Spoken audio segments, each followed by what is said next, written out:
السلام عليكم ورحمة الله وبركاته. مساكم الله بالخير والرضا والسرور. أنا بس عندي شيء ودي أقوله. أنا سعيد جدا أن نظريتي اللي كنت أقولها بوجود الحكم الأجنبي تتحقق العدالة مع أي فريق يلعب معه الهلال. وحين أقول تتحقق العدالة أي أنه في ظل وجود الحكم الأجنبي تشعر أنت كمتابع بأن الأخطاء تكون متساوية على الفريقين. أثبت فارس الدهناوي ونجومه اليوم نظريتي اللي كنت أقولها. اللي يبي يفوز على الهلال أو على الأقل ياخذ حقه منه يجيب حكام أجانب. ولهذا أعيد الرسالة اللي كنت أكررها من العام الماضي وما استمع لها بعض رؤساء الأندية، والآن استمع لها رئيس القادسية والاتفاق. تبي تلعب أمام الهلال وتبقى تاخذ حقك الكامل تحكيميا وبنسبة 99.9 اطلب حكم أجنبي. تقول حنا عندنا شح مالي، تقول ما نقدر، نقول لك أجل تحمل أخطاء الحكم المحلي في مباريات الهلال، تحملها ولا عاد تحكي بعد المباريات.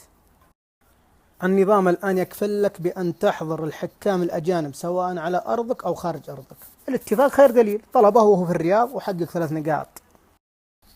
يا أخي رؤساء الأندية ذولي بعضهم يحيرون.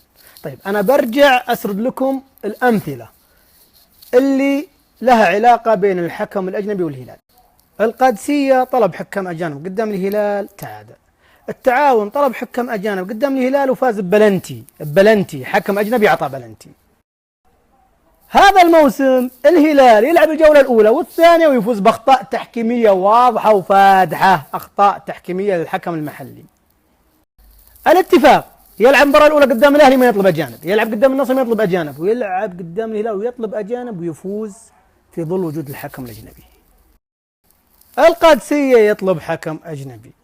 الأسبوع الجاي الهلال والقادسية بحكم أجنبي، وتونا بداية الدوري يعني مو في نهايته. يعني أنا أقبل أن الاتفاق والقادسية يطلبون حكام أجانب قدام الهلال لو كانت المباريات مصرية في نهاية الدوري، بس في البداية في علامات استفهام.